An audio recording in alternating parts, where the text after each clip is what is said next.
Hey there, welcome to Egg Noggin. I mean Life Noggin. It's that time of year again, little kids writing letters to Santa, leaving him cookies, and waking up to presents underneath the tree on Christmas Day. There is nothing better than a good old-fashioned Christmas tradition, but where did they come from? Well, we got some answers. Let's get started. Number 1, Christmas trees. Nothing gets me in the Christmas spirit more than putting up a tree every year. Here's mine. Decorating with lights and ornaments is a labor of love, but why do we do this? Well, it has its roots, pun intended, in paganism. Pagans would decorate their houses with evergreen branches during the celebration of SATURNALIA, a Roman festival that marked the winter solstice. The idea of decorating trees can even be traced back to ancient Egypt, way before the birth of Christ. But it was the Germans that really popularized the Christmas tree. Germans would decorate whole trees with apples, which represented the forbidden fruit from the story of Adam and Eve, and later decorated the tree with nuts and different candies. This German tradition really didn't become a huge hit elsewhere until around the 1840s, when Queen Victoria of England persuaded her German husband to practice the tradition of putting up a Christmas tree in their home.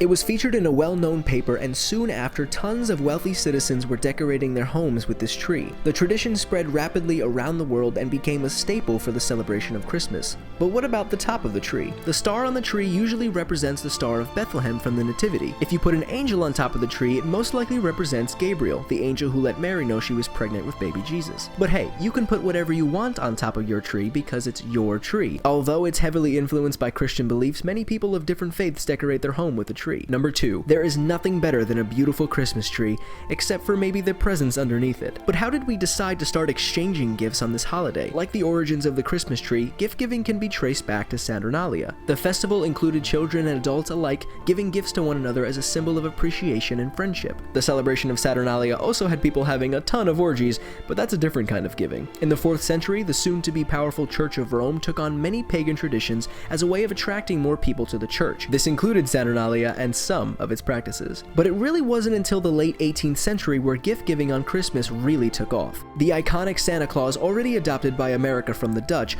was used as a marketing tool to get children excited about getting gifts. Stores would market all kinds of toys around Christmas time as a way to boost sales.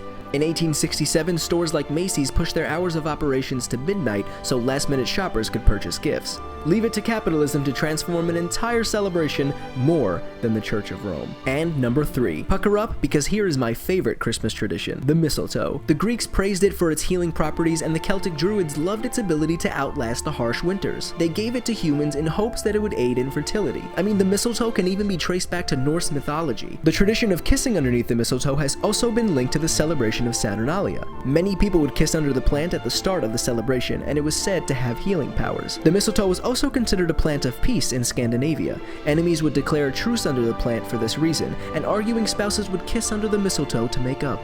I hope we get caught under the mistletoe. I guess we have to thank a ton of cultures for Christmas. I mean, who knew the holiday was such a mixed bag of traditions? But I want to know, what's your favorite Christmas tradition? Mine is wearing a Santa hat and eating a lot of candy canes. Make sure you come back every Monday for a brand new video. And if you want even more Life Noggin, check out the other episodes and follow us on Facebook and Twitter. The links are below.